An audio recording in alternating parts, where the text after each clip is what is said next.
So in this video I am going to discuss oxides, hydrides and reactivity of group 15 elements with metals. Okay, so group 15 elements. Starting with oxide, as we already know that oxidation state of group 15 elements is +3 and +5. Okay, so group 15 elements will exhibit or they exhibit two oxidation state, +3 and +5, and in relation to these two states group 15 element forms two oxides or two types of oxide. One oxide in which the element will exhibit +3 state and the formula will be E2O3. So in E2O3 the element is having +3 oxidation state, and second is E2O5. So corresponding to this oxidation state E2O5 and corresponding to this oxidation state E2O3. Okay, now oxides in higher oxidation state are more acidic. You have to remember, oxides in higher oxidation state are more acidic as well as covalent. Actually, if the compound is covalent, it will be acidic in most of the cases. So you have to remember, oxides in higher oxidation states are more acidic as well as more covalent. For example, first we are taking oxides of E2O3 formula. So nitrogen N2O3, phosphorus P2O3, arsenic As2O3, nitrogen, phosphorus, arsenic, antimony Sp2O3, and bismuth Bi2O3. In the similar way, N2O5, P2O5, As2O5, then Sp2O5 and Bi2O5. Okay, this Bi2O5 will be very unstable,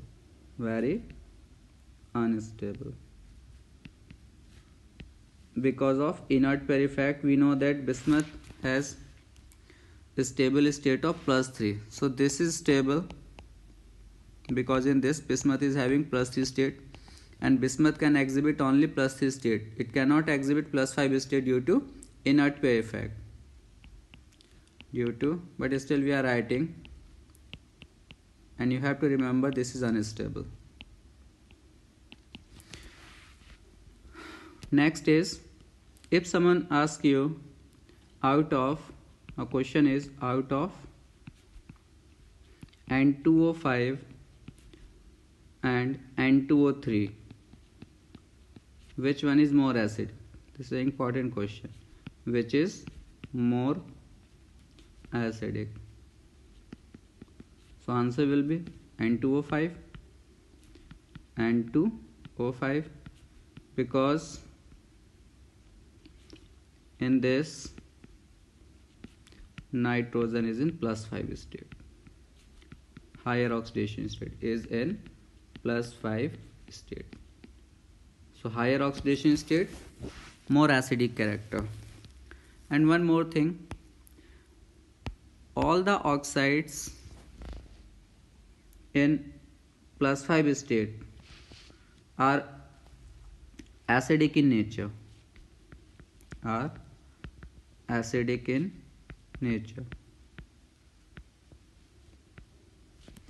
but the oxide in +3 state, they have different features related to their acidic, basic and amphoteric behavior.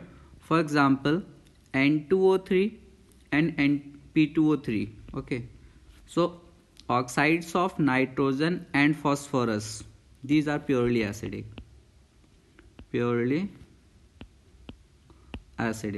So I am discussing the +3 state oxide. Okay, and the oxide of arsenic and antimony. So arsenic and antimony oxides are amphoteric. You have to remember. This is very important. And the last oxide, bismuth. Actually bismuth have metallic property, and from 10th class we know that metallic oxides are basic in nature. So this bismuth oxide is basic in nature. So first two oxides, trioxides, okay. Nitrogen and phosphorus, these are purely acidic. Arsenic and antimony oxide, these are amphoteric. Amphoteric means they will have acidic as well as basic property, or they can react with acid as well as with base, while the acidic oxide can only react with basic oxide, and this is basic oxide, so this will only react with acidic oxide or with acid. So regarding these oxides, you have to remember starting two oxides are acidic, intermediate two are amphoteric, and last one is purely basic. Now move to hydrides. Okay, hydrides. This is also very important. Hydrides. So group 15 element when react with hydrogen they form hydride, and the formula is NH3. Actually their general formula is EH3. E is any element of this group. NH3, PS3, ASH3, SbH3, and last one is BiH3. So the different questions that arises on this topic, first is their basic nature. We have to remember hydride of group 15 are basic in nature, and why these are basic in nature? Due to the presence of this lone pair. We know that they have 5 electrons in their valence shell, and in hydrides they are using only 3 electrons because they are forming only 3 bonds. So these are using only 3 electrons, and all the elements, central element, are left with 2 electrons, that is lone pair. And due to this lone pair, okay, due to this lone pair, these act as Lewis base. Okay, also these acts as ligands in coordination compounds. Ligands are the molecules or the ions which can donate an electron pair to the central atom or ion. Central atom, the metal or metal ion. So hydride of group 15 has tendency to act as Lewis base due to the presence of lone pair, and also due to the presence of this lone pair they can act as a ligand, and they can form complexes with metal ions. So first we have to discuss the basic characteristic, basic nature. So basic nature, we have to arrange these molecules in decreasing order of their basic strength. So which one is the most basic? First we have to see. Ammonia is the most basic, followed by PS3, ASH3, okay, then SpH3, and last bismuth hydride, it is least basic. Now see the reason why ammonia is most basic hydride. See, basic character depends on the electron density, and electron density on ammonia or on nitrogen atom is maximum. Why the electron density here is maximum? Now size of ammonia is smallest, and if the size is small, okay, then the density of electron or electron density will be high. So ammonia size smallest, electron density highest, and electron density increases, it means basic character will increases. So smallest size of ammonia increases electron density, and this makes ammonia strongest Lewis base. Strongest Lewis base in this group, followed by phosphine. So on increasing the size of molecule, electron density will decrease and their basic character will decrease. So ammonia being smallest in size is strongest Lewis base. because of the high electron density. So this is the basic character. Now second is their boiling point. Now see, boiling point of molecules depends on molecule-molecule interaction. If the molecule-molecule interaction is strong, their boiling point will be high, and if the molecule-molecule interaction is weak, boiling point will be low. And interaction between the molecules depends on two factors. What are the two factors? One is hydrogen bonding. If the molecules can form hydrogen bonding, their interaction will be strong and their boiling point will be high. So one factor we have to consider is hydrogen bonding. At the same time, the second factor is molecular size. Molecular size has effect that if the size of molecule is large, its surface area will be large. And if the surface area is large, then what will happen? Strong van der Waals forces. And strong van der Waals forces, that means high boiling point. So whenever you are going to consider boiling point, whenever you are going to give the answer of boiling point, always look these two factors, hydrogen bonding and molecular size. Actually there is one more factor, polar character, but in this case polar character is not important. These two are important, hydrogen bonding and molecular size. Now see, if I am considering the hydrogen bonding, only ammonia molecule can form hydrogen bonding, but these two molecules, antimony hydride and bismuth hydride, their molecular size is so large that their boiling point is greater than that of ammonia. So the boiling point of bismuth hydride is maximum due to its large molecular size, then followed by antimony hydride and then ammonia. Why ammonia? Now ammonia molecules have a tendency to form hydrogen bonding. Then arsenic hydride, again size factor, and in the last phosphine. Why phosphine in the last? Because phosphine cannot form hydrogen bonding, and at the same time its molecular size is also not so large that this factor can be considered. So bismuth hydride and antimony hydride, these have higher boiling point than ammonia due to large size.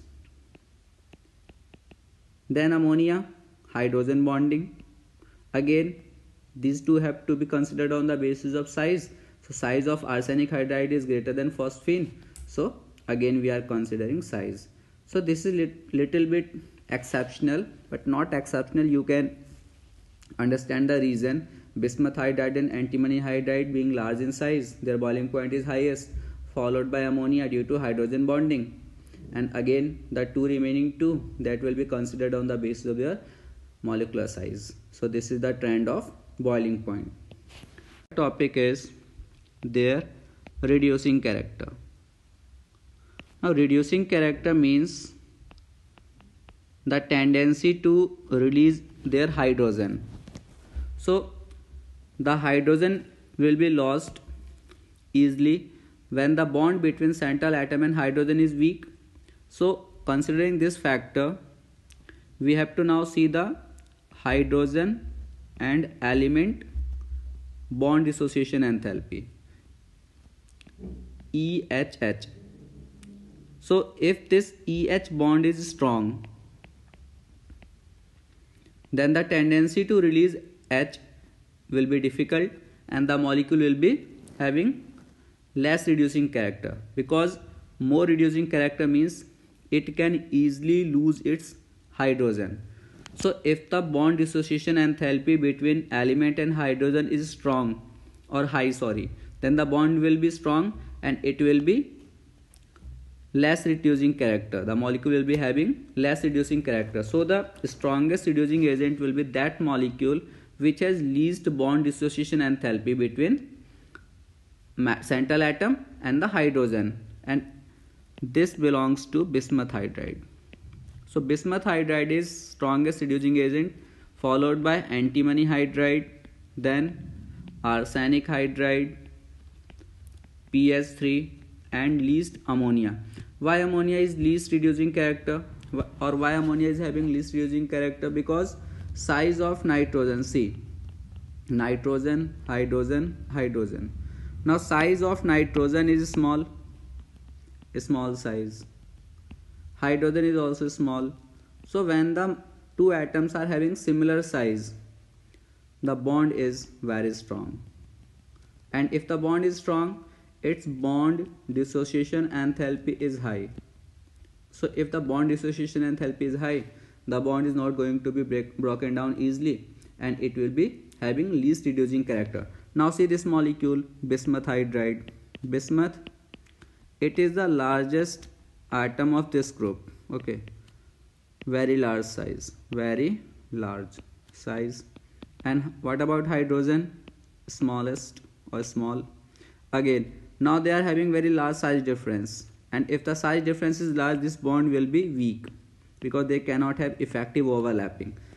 So if the bond is weak, its bond dissociation enthalpy will be low.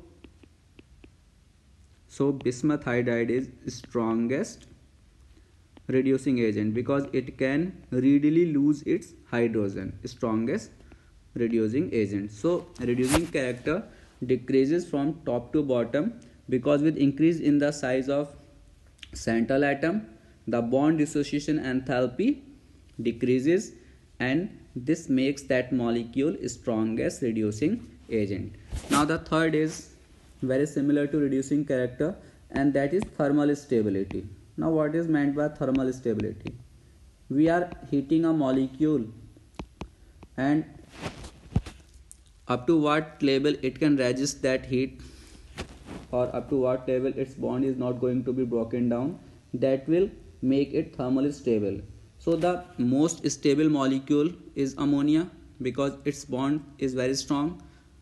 And why the bonds are strong between nitrogen and hydrogen? Both are small, similar size, and you have to remember that bond between similar sized atom is very strong. So this will be very stable toward heat. So most stable toward heat is ammonia, then phosphine, ASH3, SPH3, and last is BiH3. So this is least stable.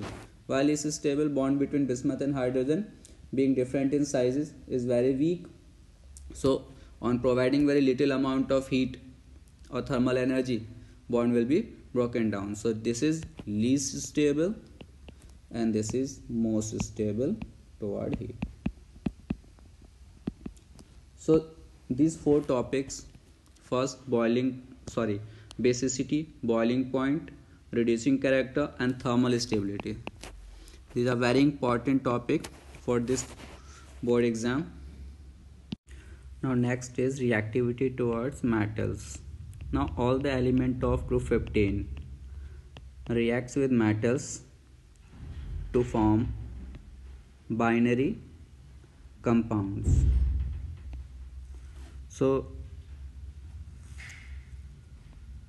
these are some examples, and the oxidation state of element when they will react with metals will be -3. So have some example. If the element of this group, for example nitrogen, if it will react with calcium, so now see, calcium valency 2, nitrogen valency 3, on cross multiplying will get this compound Ca3N2, calcium nitride. So similarly we have some more example, calcium phosphide, okay, then sodium arsenide, Na3AS2, and zinc antimonide, and one more example we can remember, magnesium bismuthide, sp2. So these are certain examples that we have to remember when these, and we have to remember that when the element of this group will react with metal, they will have a -3 oxidation state. Now let's discuss some questions given in NCERT in textbook. Now one question is, the nitrogen exhibit +5 state, oxidation state. So nitrogen can exhibit +5 oxidation state, but it does not form pentahalide. It does not form pentahalide.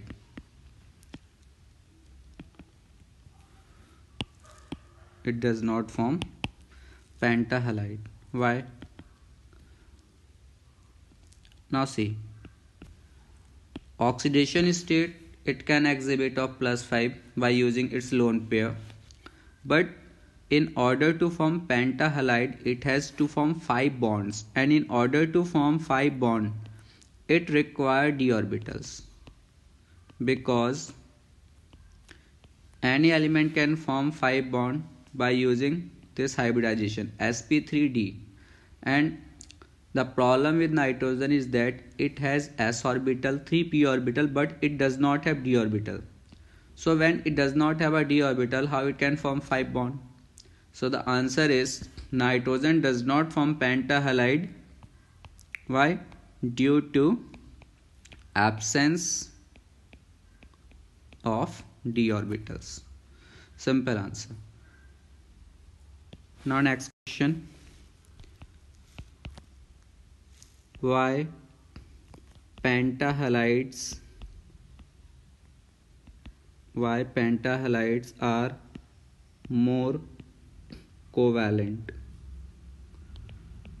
than trihalides? For example, if someone asks, out of PCl3 and PCl5, which one is more covalent? So answer will be PCl5 more covalent. And this is the question, why it is more covalent than PCl3? So see, in PCl5 oxidation state of phosphorus is +5, and PCl3 it is +3.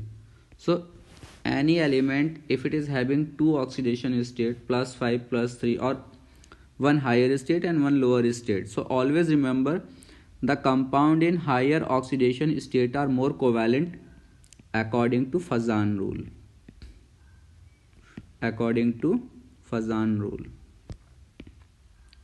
And what is Fazan rule?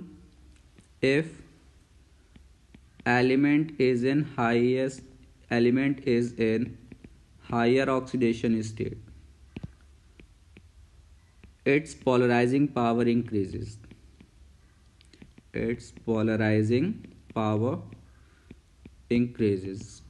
And due to increase in polarizing power, it forms covalent bond.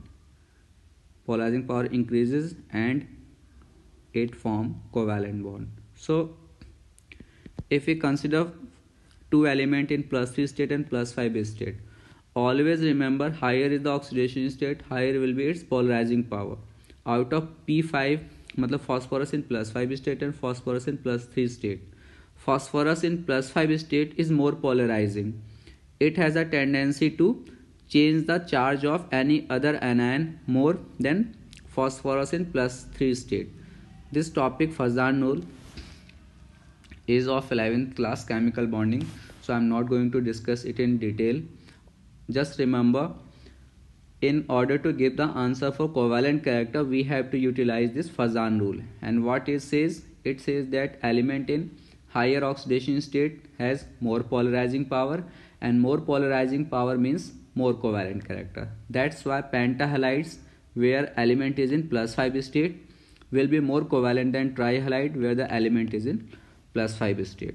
And one more question is, bismuth BiS3 is strongest reducing agent in group 15 elements. That I have already discussed. In BiS3, size of bismuth is very large and that of hydrogen is very small. So this is very large size, small size, and due to size difference, bond will be very weak. This bond will be weak because they can't overlap effectively. bond dissociation enthalpy is low, means it can easily give it hydrogen. Bond dissociation enthalpy is low, is low. And why low? Because bond is weak, so we have to provide very low energy. Bond dissociation enthalpy is low, and thus it is strongest reducing agent. So this is all about oxides, hydrides, and their reactivity towards metal. In the next lecture, I am going to discuss nitrogen compound, preparation of nitrogen, its chemical properties, its chemical reactivity towards different elements. Okay.